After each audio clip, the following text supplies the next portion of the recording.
you're right on. I think this whole idea and this whole movement that you're creating around the post-COVID church, there's just so much conversation about it, but people have to think differently. And I think your turtle description is quite good. I mean, I heard today about a church here in town that just has not streamed anything, no services. Leaders have to take risk. You just have to. You cannot be a follower. You have to be a leader, and that's not being a follower. And so that's something I think leaders in churches have to think about.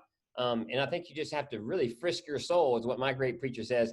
Frisk your soul and say, how are we going to look at this thing completely differently? And everything is on the table. Everything, everything. It's a whiteboard. It's a whiteboard.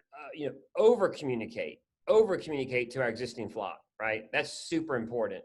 And I don't mean that's just reach out by the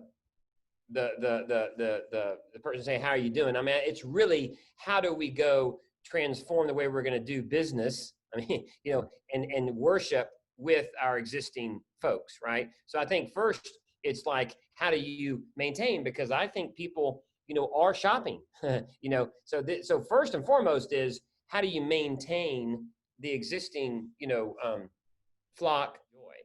And it's been so odd for me and sad, and sometimes to see people that are strong believers that are, that are living in fear.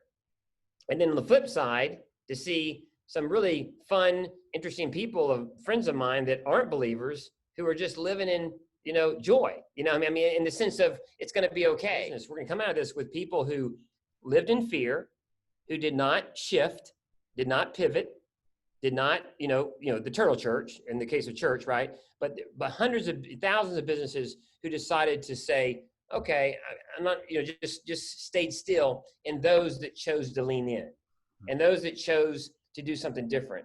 And it's really weird, and that sort of ties in with those worldviews, right? Those that live in fear, stand still. Those that are saying, I'm going to do something about this. I'm going to get excited. I mean, that's what we should do as Christians. This is an exciting time. This is a time to go to be the examples, my goodness.